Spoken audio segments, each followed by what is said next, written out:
one of the things, again, that is low effort is if the systems are well integrated, yes, you're going to see your CRM data from your marketing platform, but you can also enable your sales teams or your business development teams or your partner managers to see marketing information from the CRM. So here, again, it's there's nothing to do once it's well integrated for the marketer, so it consumes no time, but you're able to expose to, again, your sales departments, inside sales, outside sales, what are the marketing assets that people interact with. And then your sales team can use that as conversation starters.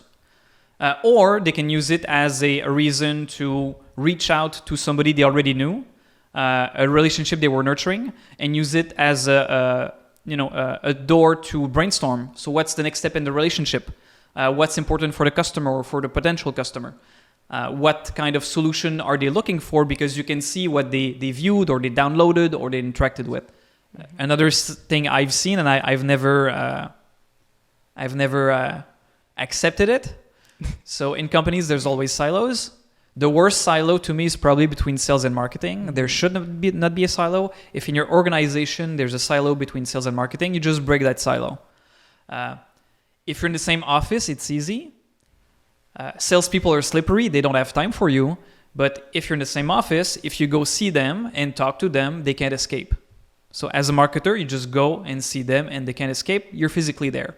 Now with COVID, with remote work, some of the salespeople that might give you input on how the customer is thinking, because the salesperson is talking to the customer, so the salesperson knows how the customer is thinking. So you want their input, but maybe you're all working remotely, so you can't physically corner a sales VP, sales director, or salesperson, or a product manager. So let's say you cannot physically corner them. I mean, try to book them, of course, in meetings. So it's easier if you're in the same office. Everybody's busy, but as a marketer, do not accept zero communication with your sales team. Go to your sales team and ask them, what is the customer thinking about? Because they have their fingers on the pulse of the market and they know. So don't accept silence. Go and see them and get the information out of them. Yeah, because at the end of the day, it's going to help them as well. It's going to help sales if you do a really focused content on their needs and their challenges. The handoff to sales is just going to be easier afterwards, right? Exactly. Your content's going to be more relevant. And in return, sales is going to get better leads and better relationships, better nurturing from marketing to help their sales process. So yes, it's a win-win. Just break the silo. Yeah, break the silo. Yeah, okay. That's a good marketing catchphrase for a marketing-oriented video. We'll see if we keep that.